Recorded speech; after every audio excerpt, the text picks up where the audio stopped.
And today I wanted to open, I normally open with of what are the shapes, patterning, forms. But I wanted to bring attention to the move, archetypal move versus the thing. So I'm asking the question this morning, or this afternoon, or wherever you're listening.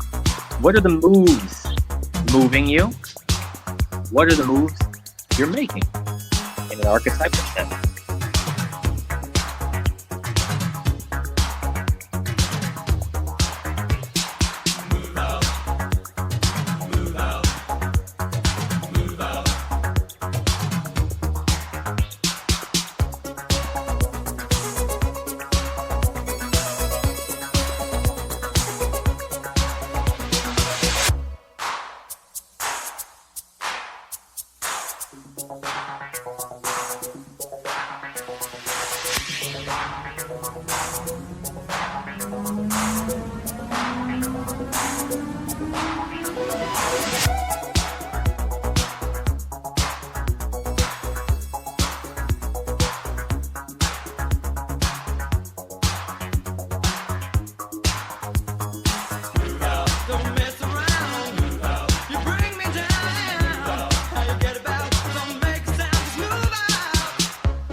Okay.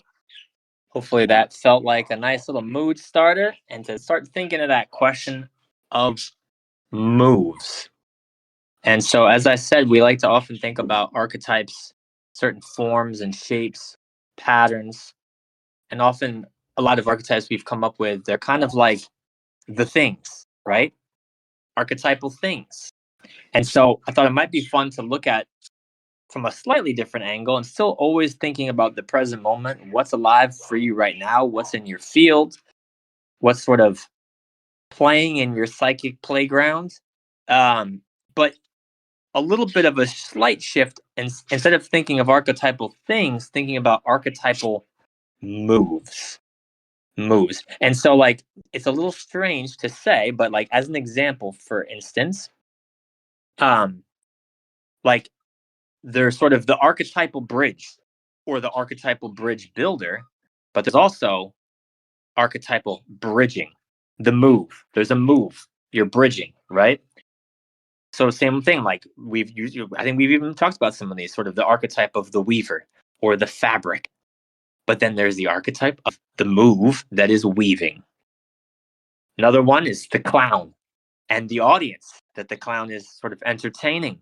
But then there's this move outside of the archetype of clown, which is the move of clowning or playing the clown. So I thought it might be fun. Those By the way, those are all things that I feel like have been in my field, especially bridging and weaving. I've been in the field, especially here at the Broom, but also clown, which is funny because I've seen other people talking about it. That feels like another one of those syncs. So those are three from that have been kind of in my field. And part of this question that I want to ask, and please feel free to come off of mute or share in the chat. But I was reading this article, which is also available in the Discord server for those that are a member of that. And there's this quote in here. It's calling about the holistic view of the cell. And I'm just going to put a quote. For instance, proteins behave more like liquids than solids. They wiggle around and adopt dozens to hundreds of subtly distinct shapes inside of cells. And yet our perception of proteins can be skewed based on the static images we produce of them. So it says here, proteins behave more like liquids than solids. They wiggle around and adopt dozens to hundreds of subtly distinct shapes inside of cells. And this is all based on what's sort of required or what might be what that situation, which was the name of the song we were listening to, might sort of require for that move to happening. And I think archetypes are very similar. So I was just wondering if the group or anyone that's joining us, and I can share, but I'd love to not be the one speaking. If anyone wants to hop off of mute or share in the text, any kind of moves that are coming up for you, sort of in an archetypal sense, things that you are noticing in terms of the way you're approaching the way you move in the world, or the way you're moving through or processing something or integrating something. It could be lots of things. A move that you're trying to make, right? And there might be an image that's attached to that move you're trying to make. So I'll take a second here to just see if anything's coming up for those that are joining us.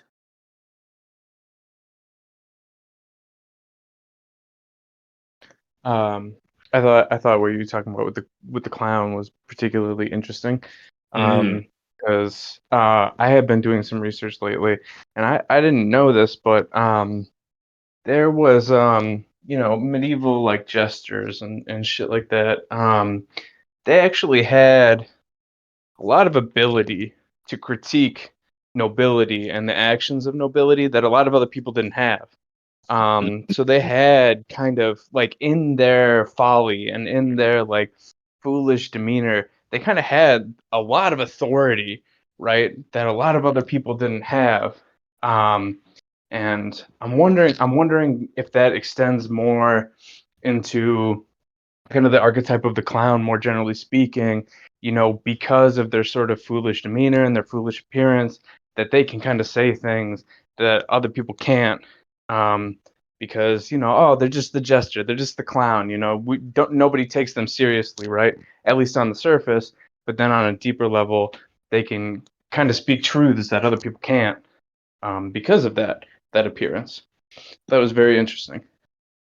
Absolutely. Thank you so much for sharing that. I think there is. I mean, I'm curious what you think and what you think, Lexi. And for those joining, what's bubbling up for you? But like, absolutely. Like, I think the clown, the jester, these are also like adjacent to trickster a little bit. I think these archetypes can be exceptionally powerful, like you said, because they're entering like a different kind of mode that allows conversation and things to be said that otherwise couldn't be said, like you said, especially with the in the terms of like the royal family. Like, I love this angle you're talking about, where because they're part of the court and they're court jester, they have this ability to speak truths in a playful, silly, entertaining way that otherwise might not get through to the clown. I mean, not get through to the king or the queen, right? Like, that they might actually be supporting them in really meaningful ways by giving them, like, almost like, instead of an advisor, it's like the jokes are advising them on some of the follies potentially of what they're doing, or they can see themselves reflected in a new way when they're like being mocked by their jester. That's awesome. Thank you for sharing. Yeah, like, I'm curious what you think about it. And not even so much that like they could advise them in different ways, but it was like to the extent where like, look, if anyone else said that, you're losing your damn head. It could be that overtly critical. and nobody else really had that position. I was kind of looking into like court occultists and like stuff like that too. And like apparently, according to the records that we have, even they couldn't speak, that plainly and that bluntly towards the nobility. And jesters did lose their fucking heads, every now and So then, it did happen. right? Right, it did happen, but they had a lot more space to speak the truth. And I think when I look at this, I kind of see it embodied in the fool as well. Yeah. In this folly, things are said that might not maybe shouldn't be said specifically in relation to like authority and that sort of thing. But somebody's needed to say it for a long time, and the Yeah. fool just happens to be the person willing to do that. Yeah. And I mean, to go back to that early question, like, it's such a powerful move to kind of enter that role, to play the fool a little bit, to play the jester, um, and to add some levity to a situation, or to maybe get some truth out there, but express it in a humorous or playful way that might allow more receptivity to the message.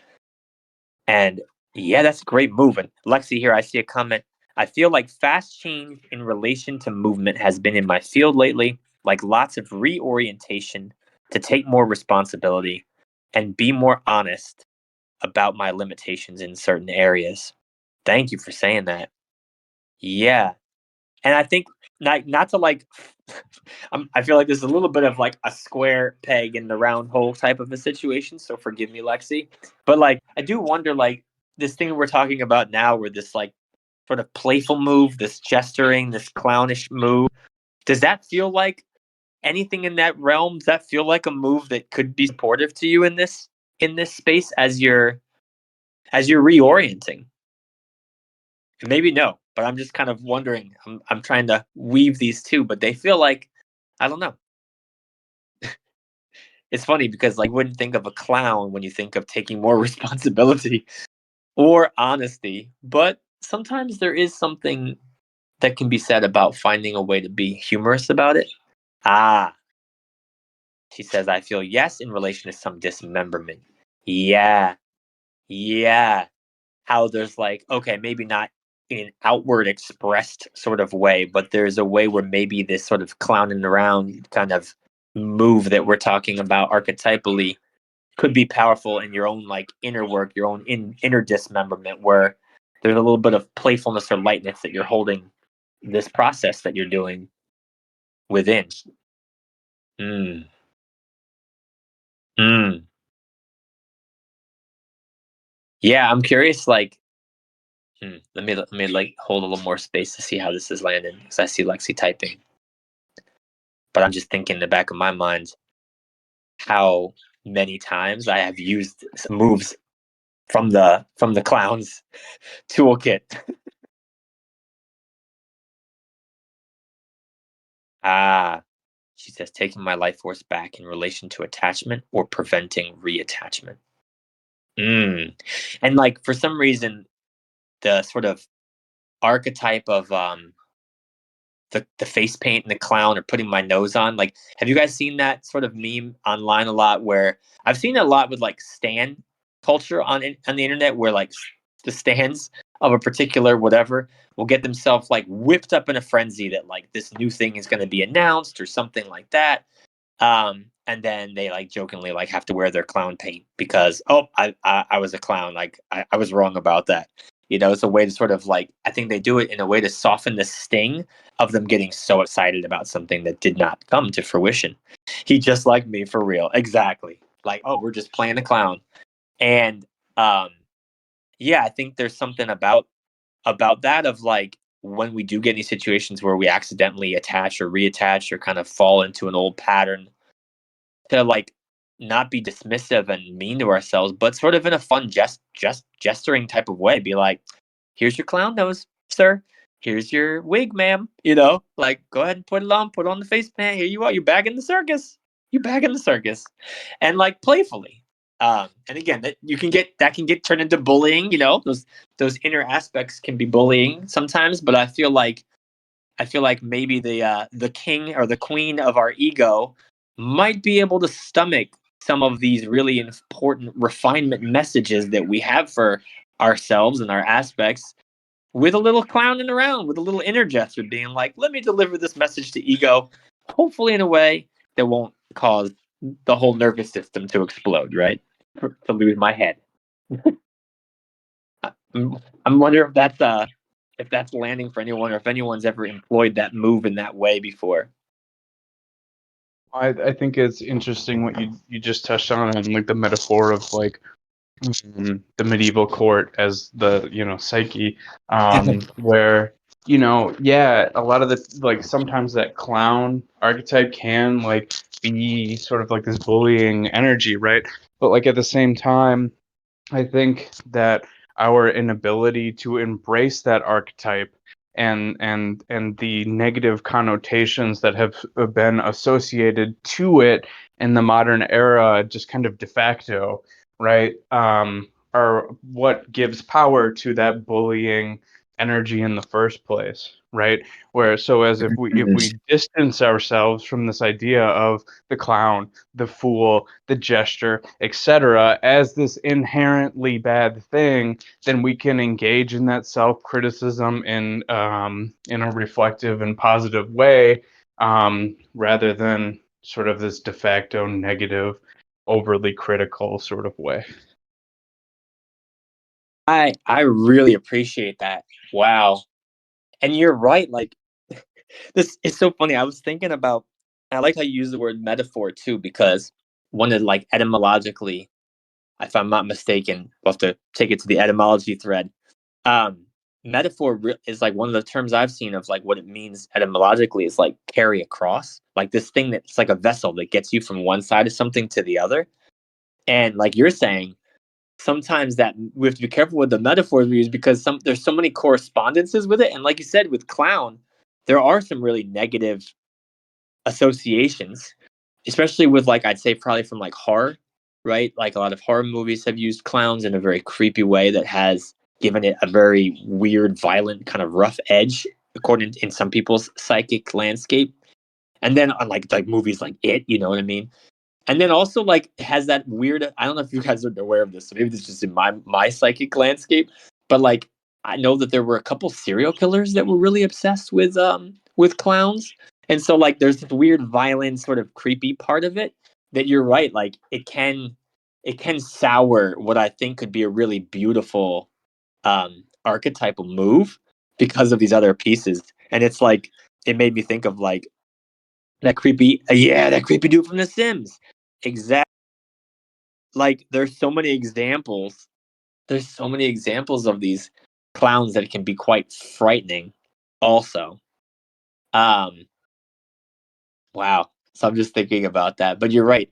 Like I think that if we're able to move past some of that, this one offers something really unique potentially to support you in your own sort of inner work and inner negotiations.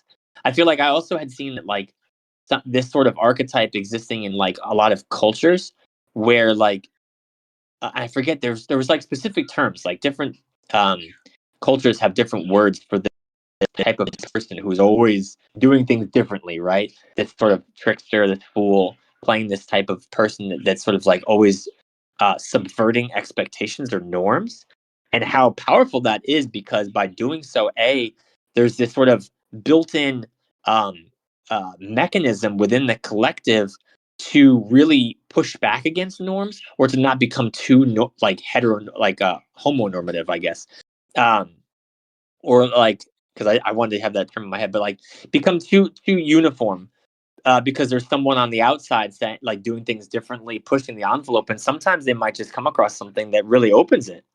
Oh yeah, I would love to have you say more if you'd like, but I'd love, because I know a little bit about it, and the stories of him are great. But yeah, you're mentioning here. Shout out to Diogenesis. I think I mispronounced that, but I've it's one of those names I don't say out loud very much. But yeah, if you want to come off mute and talk more about him, because he is amazing as far as historical figures go. Wow.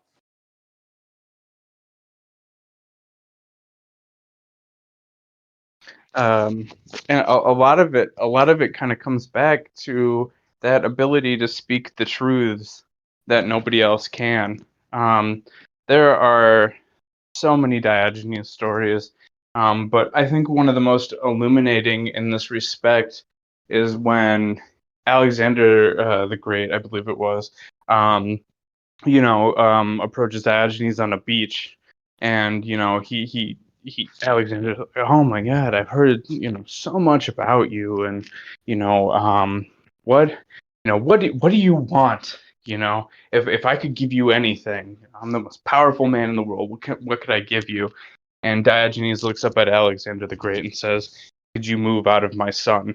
Because he's casting a shadow over Diogenes. Diogenes is trying to enjoy the sun, you know, which is just a critique of, I mean, so many things like power relations and money and materialism. And, Alexander could really scoop him up, into any life that he wanted. And Diogenes rejects this sort of outright.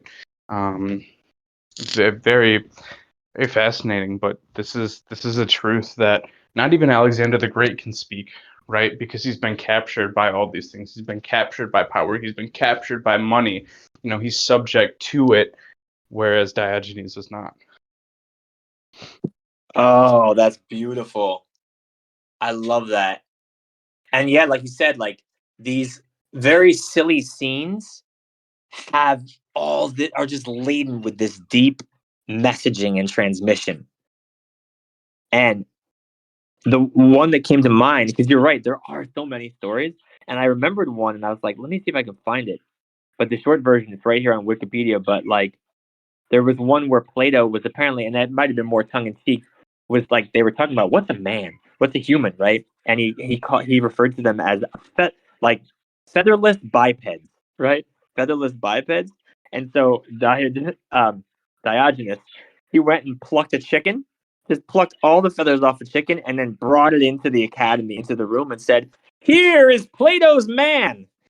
And like that kind of stuff is a great way to break it up, where it's like you get real stuffy philosophical conversations about all this sort of abstract stuff, and then here comes man with a literal chicken with all the feathers plucked, saying, "Here's the man." Like really bringing a whole different dimension into the conversation that wasn't there before.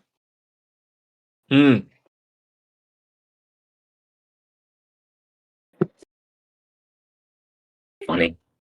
And if I remember correctly, he did it in front of all of his students and everything too.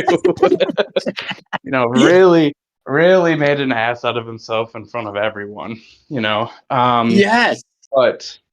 But this actually, it's interesting that you referenced that story in particular because as I stated before, I'm currently reading Becoming Animal is the name of the book. But as I told you before we started recording, these first two chapters, I'm only like 15 minutes in, and certain concepts have already bowled me over, completely. And the author kind of offhand remarks.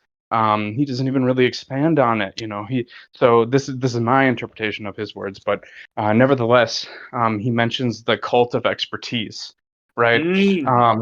And I find this so illuminating, kind of in our conversation that we're having, in regards to the archetype of the fool, Diogenes, all of these different kind of concepts swirling around, where the cult of expertise to me speaks to, within animism, this sort of desire for direct, unmediated experience versus deference to the quote experts, right? And I think that in particular has a lot of power in occult spaces. The point isn't that experts are worthless. It's just that we shouldn't form cults around them. And in some occult spaces, it almost feels like the point has become to talk about the thing rather than doing the thing, right?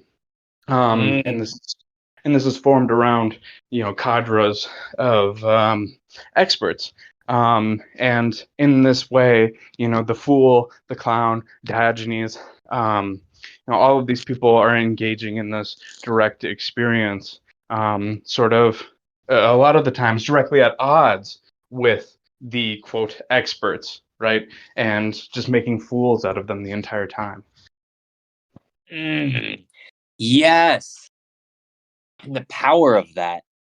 And I just want to like underline, I'm just sitting with it. I can see how I can, first of all, I can almost feel the way this book is moving in you. And that's so exciting. Like when you come across things like that, that just, yeah, I just really loving the energy, and I'm really appreciative of it.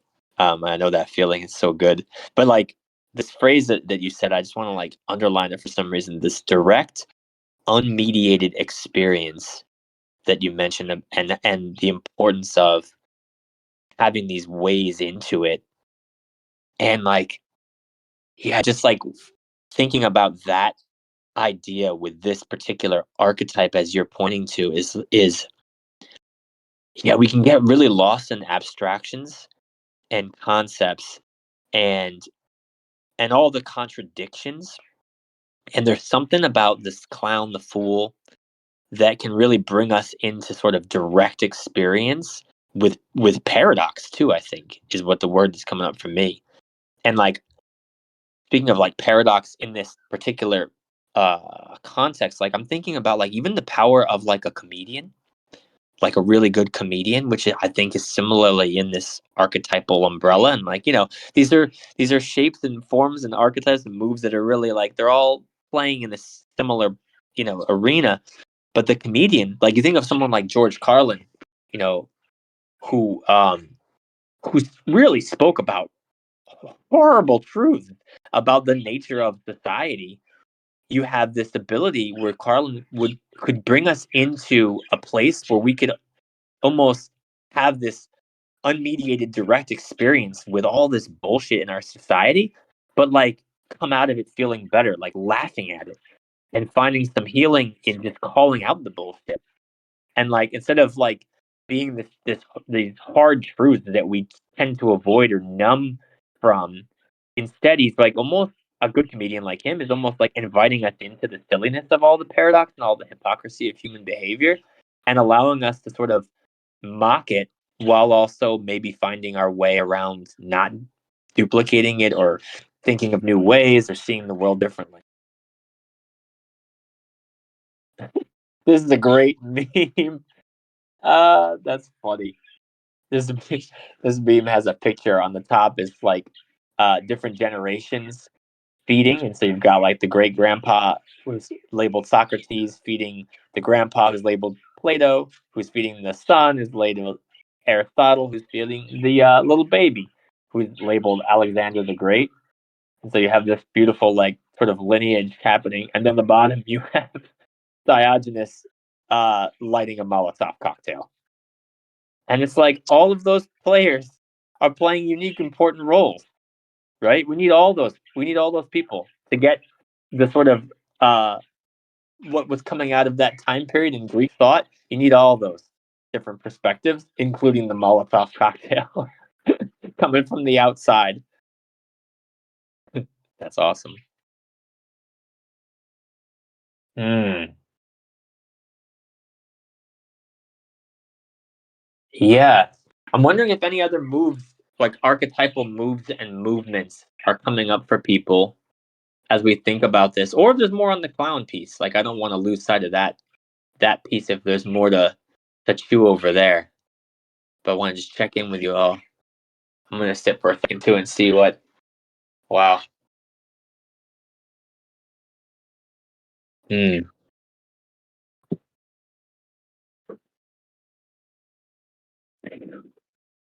It's funny too because I feel like there's another meme here. Yeah. Hi, get out of my sunlight, says Alexander. I mean, says that Diogenes. No, hi, says Alexander. Get out of my sunlight, says Diogenes.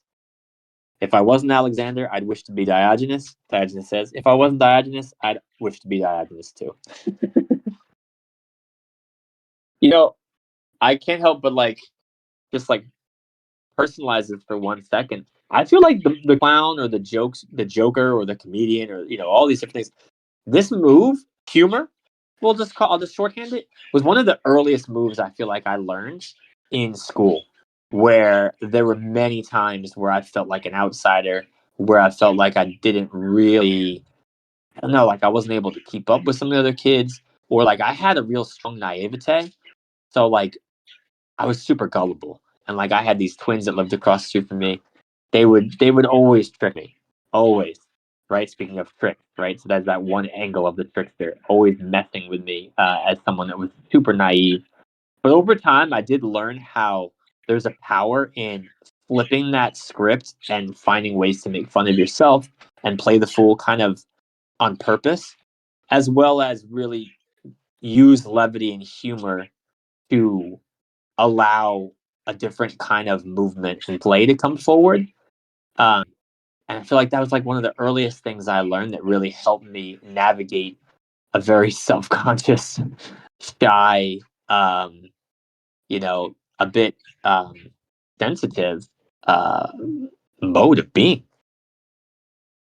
And so it's one that I'm very, very fond of. Very one I'm very fond of personally.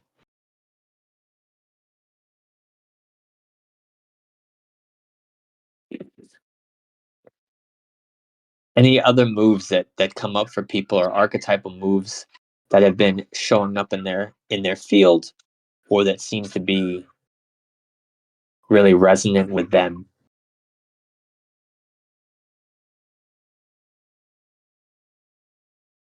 For some reason, what's come up for me too is like to make that even narrower is because both of you mentioned some really cool.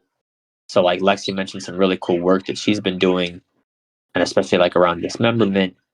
Um, and I know you mentioned, what's the best way to call you, by the way? Because I'm gonna call you Psychonaut, but I don't know if that's your preferred. What's your preferred way to be named?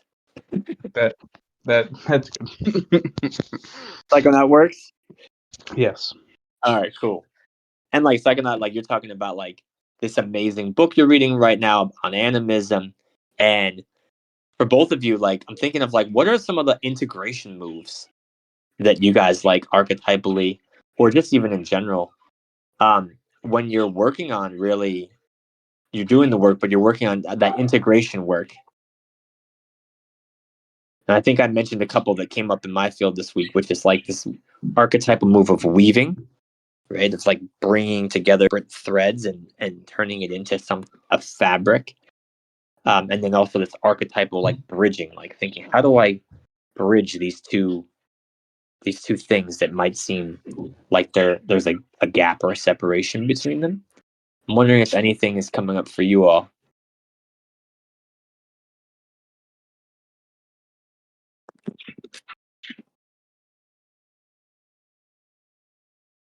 It's a tough question.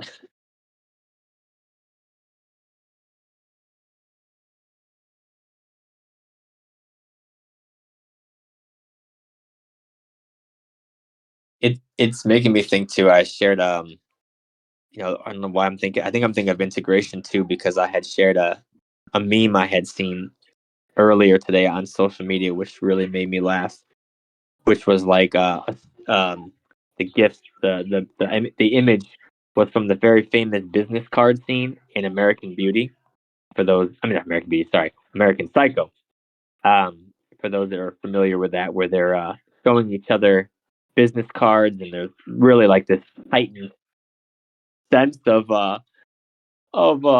what makes a good business card in a really cheeky, silly way, mocking this very particular type of Wall Street archetype. Um, and it has Patrick Bateman saying, you've got a lot of knowledge about spirituality. Impressive. Very nice. Now let's see how you apply all that knowledge in your private life. And I think about that a lot with regards to integration. Like, how do I make this jump from like, wow, these is really incredibly alive concepts and history or mythos or um, anything, scientific fact and knowledge. How might this change the way that I move in my own world, or how might this affect my private life, or as I was mentioning earlier, like my psychic landscape, whatever that might look like.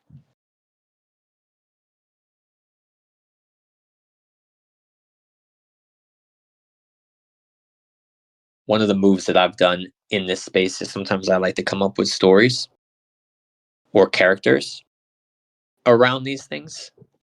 And they don't always pan out into like finished products. And that used to give me a lot of frustration. But nowadays I just see it as more like, well, maybe it'll come together one day. But if not, that was really useful. Like as an example, there was this, I think I mentioned, I might have made a thread even under Archetypal Hour in the pot, but it was like the chariot metaphor from the Upanishads, where it was really speaking to this metaphor of the chariot, where you've got the horses as like basically the senses, right? The difference. So there's 5 horses. The chariot's being pulled by 5 horses, the 5 senses, and attached to the horses is the reins, and the reins are the mind, right? Or what they use in the Vedic literature they call the manas. And then who's holding the reins is the charioteer, which in this sort of metaphor stands for the intellect.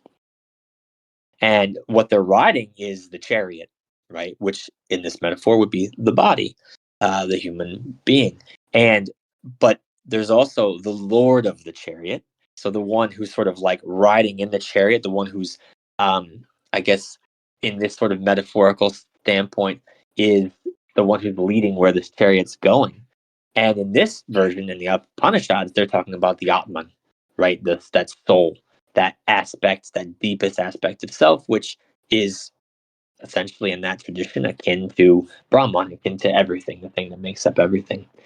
Anyway, I loved that whole metaphor, that whole concept was so beautiful. But like to take it one step further, and this was just, it was not a conscious decision. This was more like it came out and I'm sort of retroactively seeing some intentionality or something like, oh, there's some integration that was happening there. I was not aware that's what I was doing, to be perfectly honest. But I ended up I still am playing with a story where I was actually like creating characters around an actual chariot. Only because I'm American, I put it in an American context. So it was like a stagecoach.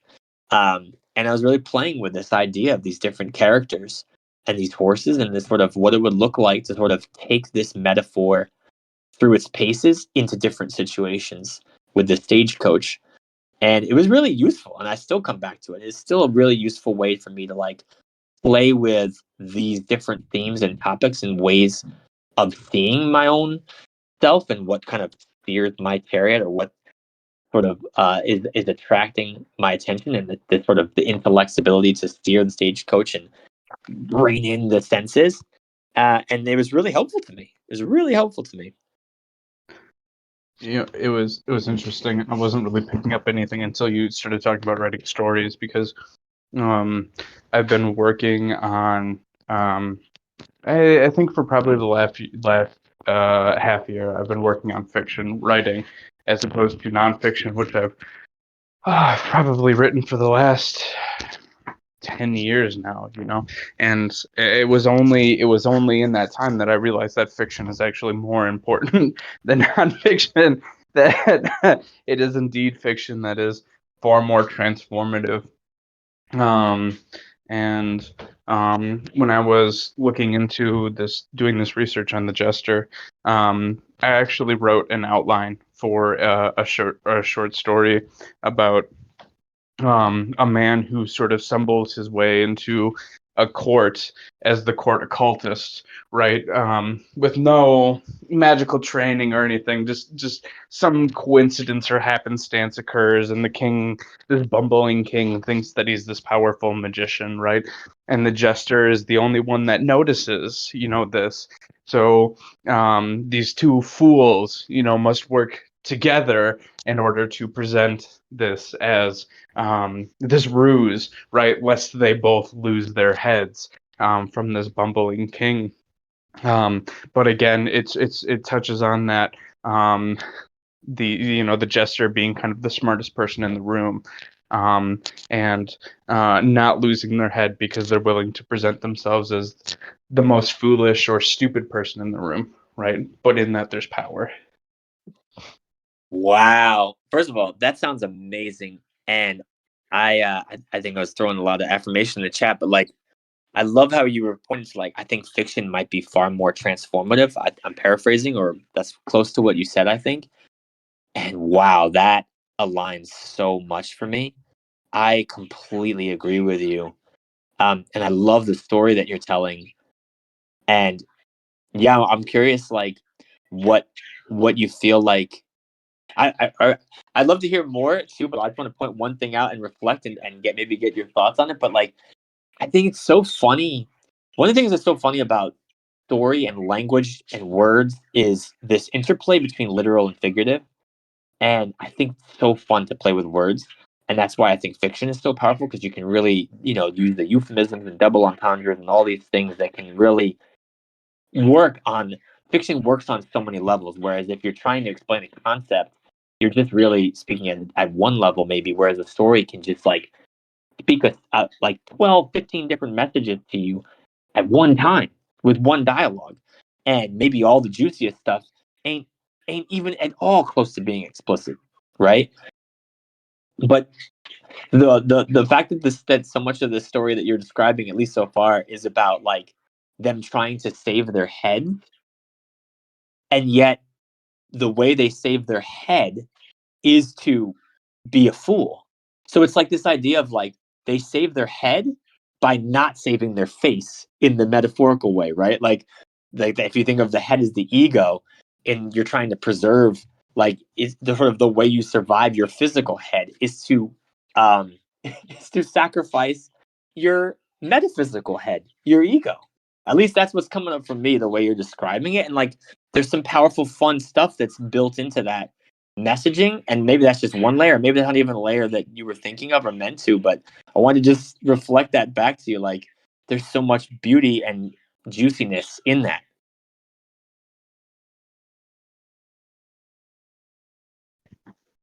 And not to mention the drudgery of writing nonfiction is so much higher than fiction.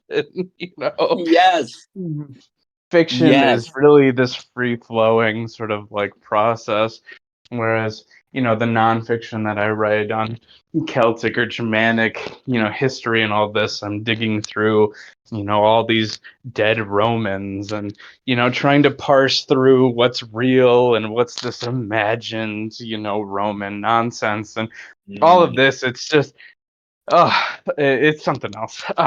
But um I think that your analysis of these archetypes is correct, and in the sacrifice of the ego, you find a greater self, right, or the will, or the true will, or the path, or whatever one wishes to call it. Um, Mm-hmm. Mm-hmm. Yes. Yeah. And I or grace, rather, as we were speaking the other day about grace, right? Mm-hmm. Yes. Yes. I love that. Oh wow. And like the other thing too, that when you were describing like the drudgery of nonfiction and the more fun of fiction, I wanted to bring this other element, which I feel like is really related actually to this archetypal move and these archetypes we're talking about with Clown Jester, which is the element of surprise. Like so much humor, so much of what makes clowns funny is that they do things in unexpected ways. They surprise. And I think similarly, what's so fun about fiction and letting yourself go into that imaginal world. Whereas with nonfiction, there's all this conscious, willful effort to bring these, like you said, to get the facts as straight as you can, to really do the intellectual rigor to make sure that you're, communicating things that are as true or as at least sort of given its proper context for the reader, right? Whereas with fiction, it's a little different. And you can enter this like really relaxed, playful state where you kind of go in and like I don't know if you've had this before, but you probably have with fiction, where like you start laughing because the character starts doing something that you weren't expecting. And you're like, what? The character did what? Or like, oh, that's how that went down? Like you're the one who's coming up with the story in quotes, and yet you're surprised every turn. And this has a lot to do with, I think, probably the animism that you're talking about too, in that where ideas come from. These are not things, I don't think, that are just sort of they're arising. There's a lot of things at play, so I'm gonna let that slide for a second. Although if anyone wants to jump in on that, please do. But I think there's something fun about being in that imaginal space and letting yourself be surprised by what these characters are doing in your own psychic landscape, and allowing that to happen in an organic way. Like, listen, like you said, like a story, it's like you're just kind of following you come up with these characters, you come up with these situations, and then you just let them happen. And you're like, you follow the characters as they go along. And you're like, I didn't expect it to go this way, but wow, I'm really glad I followed along. I actually just had that experience the other day because I started a revision on some writing that I had, and I was laughing. I was in suspense. I don't remember writing this. The characters are acting of their own volition, Yes. within the archetypal frameworks that I've erected around them, and that is the free flowing, right? You've created, these people, or what have you, and they are acting of their own will. I thought of something actually interesting, an interesting connection with all of this.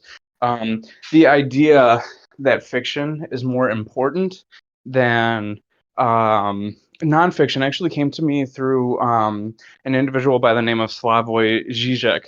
And I don't know if you're familiar with the individual, but he is very much so the clown. You know, this is a man who's being interviewed for like an important documentary, and he appears with no shirt on and a blanket over his lap, assumably no pants on either. And this is how he conducts this interview.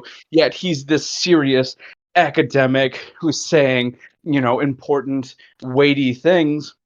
Or when he has his debate with Jordan Peterson that's televised all over the world, he just refuses to debate Jordan Peterson and instead meets him where he is at, Jordan Peterson, and engages with him on that level. And Jordan Peterson has no idea what to do. He's used to this formalized debate style, and Zizek takes the gun completely out of his hand and engages with him directly, rather than this prepared material and this back and forth debate. It looks a lot more like two buddies getting a beer, at a bar or something like that.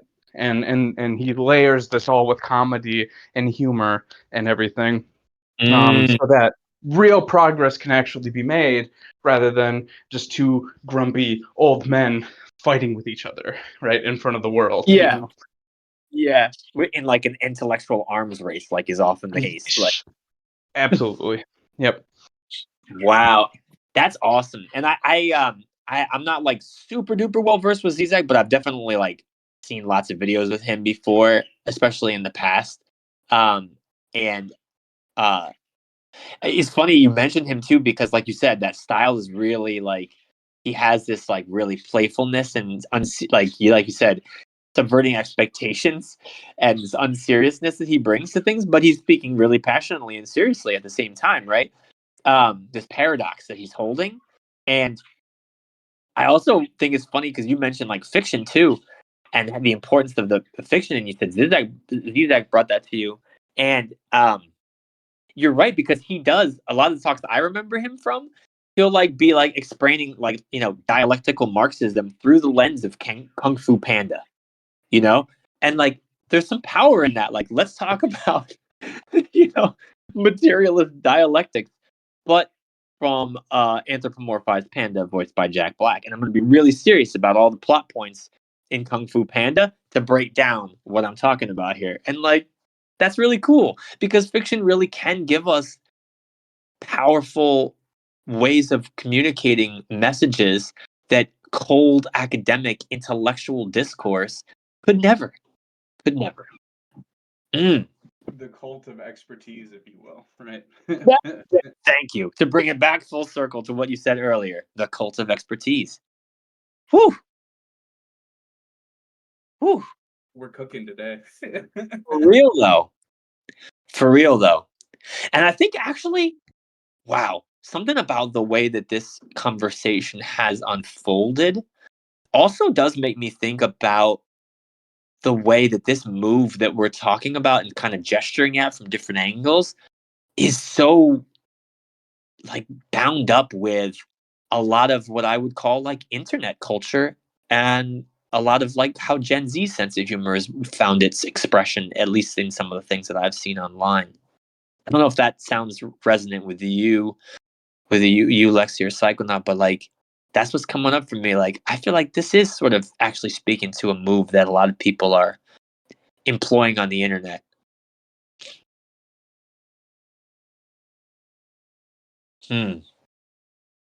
Especially in the absurdism and sort of Yes. abstractism of these surreal memes, right? That's Yes. and you look at them, and if you're not of a particular generation, it's just like I have no idea what I'm looking at. What does any of this mean?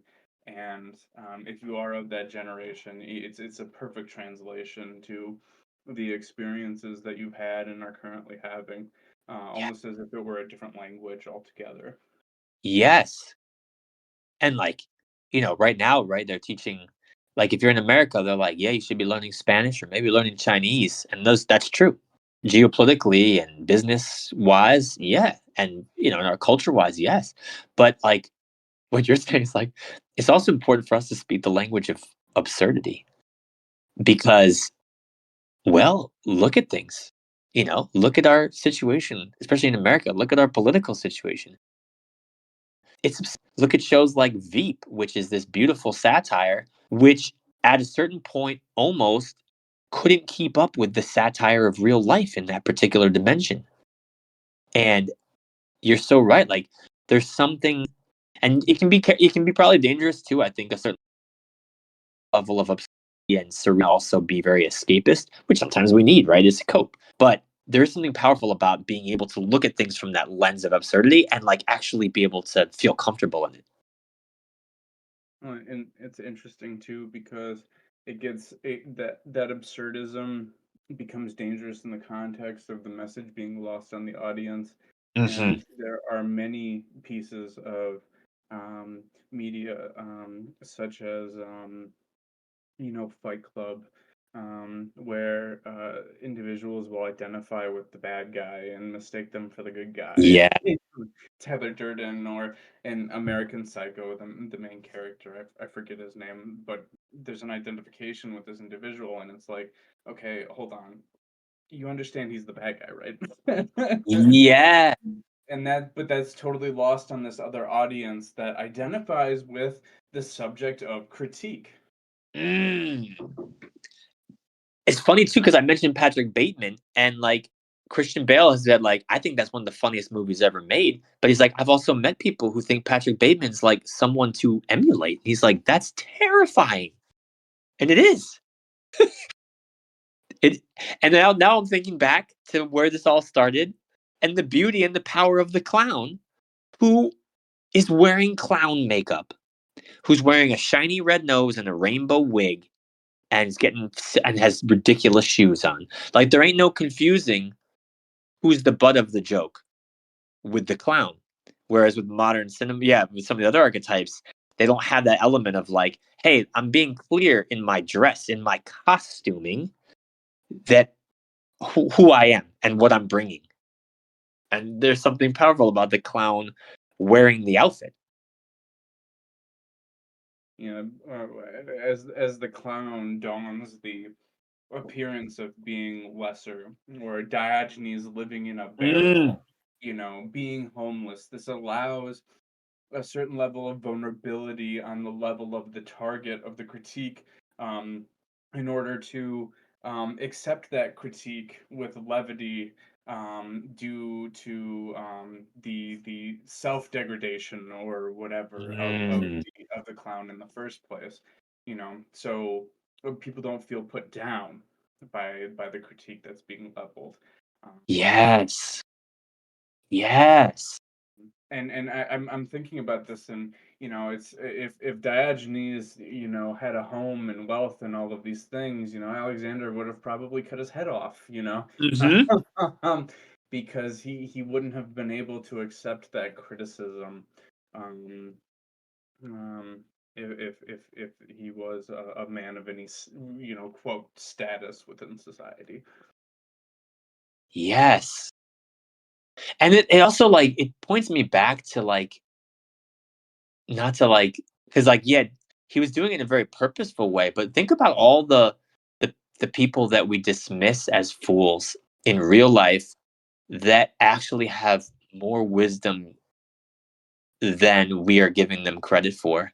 They have more openness and invitations for us to humility, to seeing things differently that we don't always take because I don't know, lots of reasons probably, but I just that's really sitting with me too, where like you're so right, that sort of power dynamic, that power gap, the status gap is part of where this ability comes from. Wow, I'm just sitting with this. Start trying to bring it together in my mind, but thank you. Whew.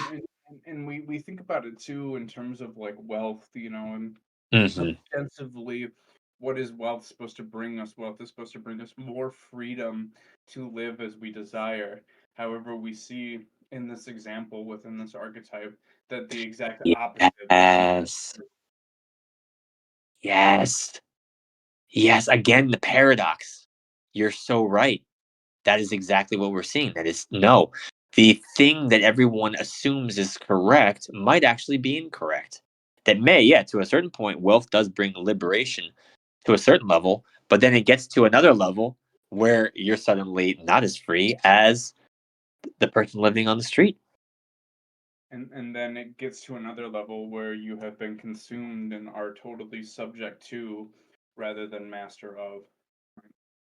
Yes. Yes.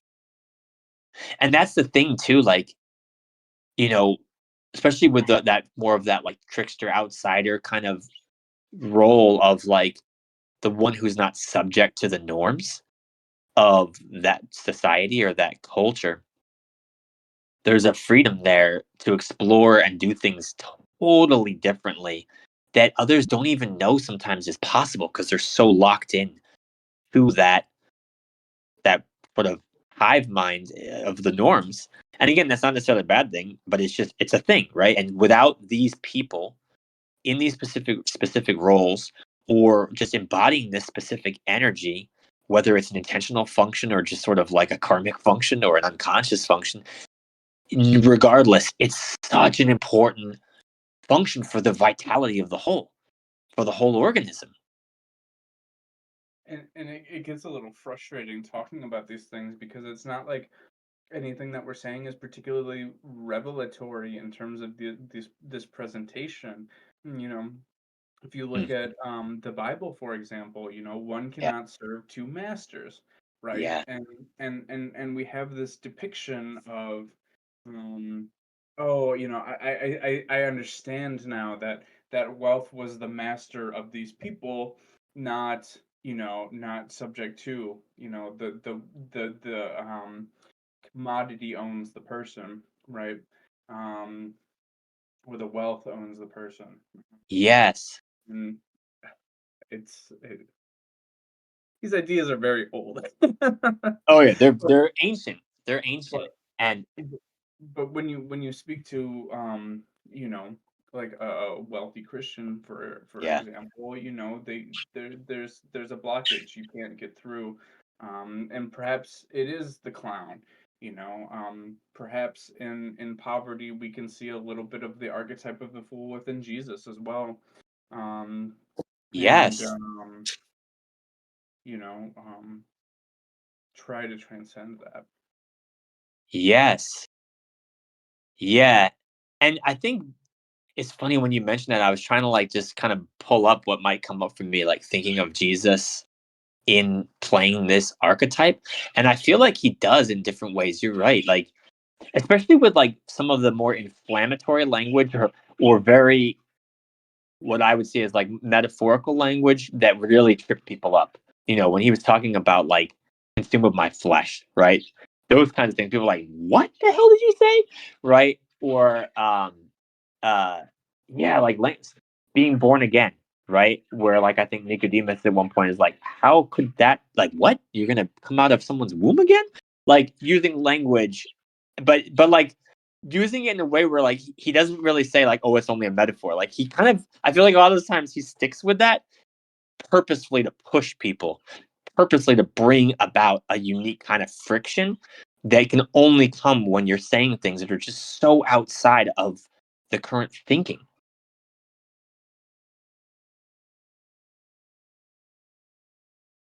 You know, especially when we talk about things like you know, the foot washing story, right? Oh yes. Right. We can see Jesus lowering himself in the eyes of society, right? Of course, you know, now within the modern day, there are many of us who just, oh, he's just washing somebody's feet. You know what? And the gravity of that shouldn't be lost in that story. That this was a massive undertaking, in a way that allowed Jesus to sort of lower himself, kind of in this way of Yes. the clown or the fool or etc. Or now that we're on this, like I'm just feeling like the full wave of this pattern where it's like, how about just the fact the Messiah, the Christ, whom according to most traditions all assumed would come and usher in a whole new like kingdom, comes and instead allows himself to be crucified, to be mocked, to be cut up and killed.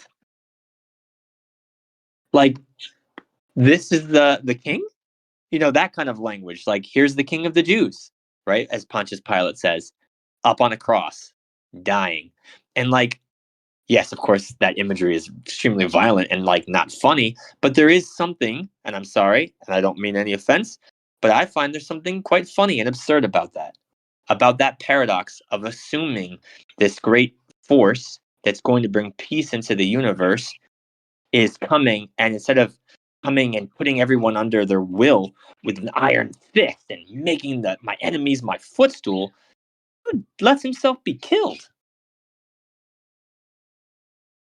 Mm, mm.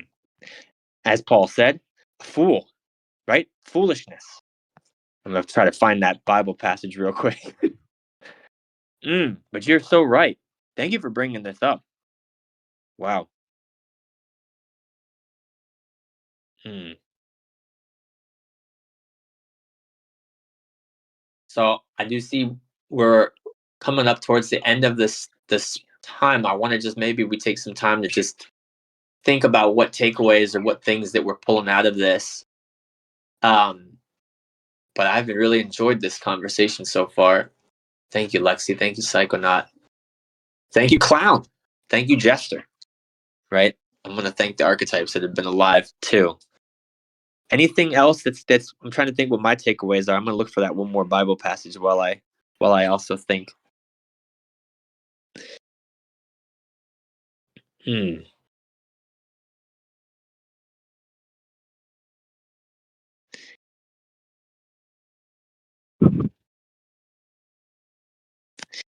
So, for those listening or for those joining us live, yeah, I wonder. I don't know. Is anyone feeling any homework? I'm feeling like I really want to see how this move shows up, how it can be employed in ways that maybe bring me into new understanding, bring me into new wisdom, bring us all into new ways of seeing the world and seeing situations. And also maybe allowing ourselves to more easily suffer that humility, suffer those ego hits, suffer a little bit the pain of being foolish, and instead allowing ourselves to sort of be the audience too and having a little chuckle and providing a little grace or being very personal. You know what? Yeah, you're right. Let me put my wig on. Let me put my red nose on. Yeah, that's true. That's true. That's true. And see if that brings us into more harmony. Anyone else have any last thoughts or things that they're thinking of? Things they might want to share before we close out?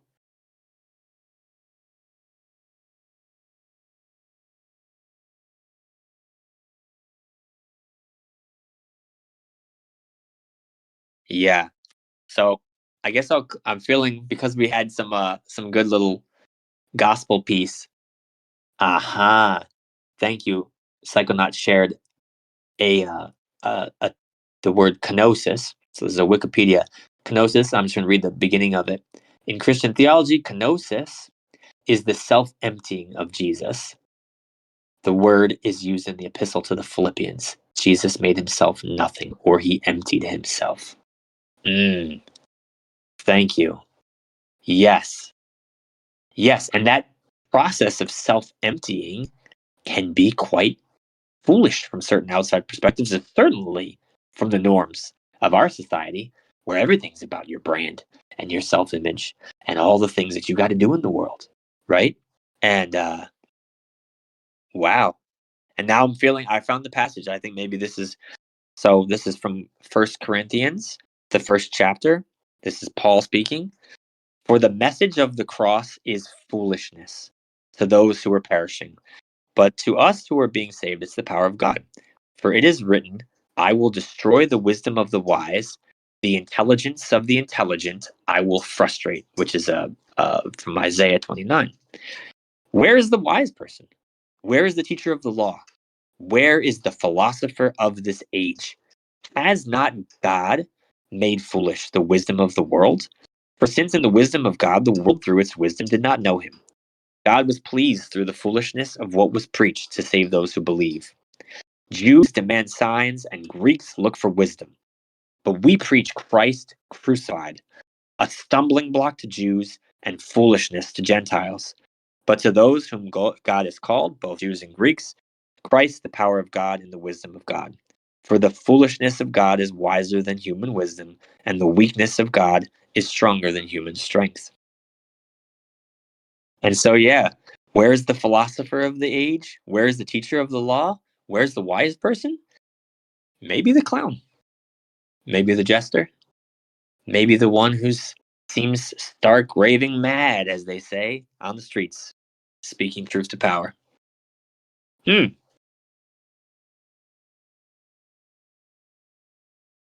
I'm really grateful for this space. Thank you all for joining us today live. Thank you for anyone who's listening to this message. And have a wonderful week. And, clown it up a little bit. All right. See you.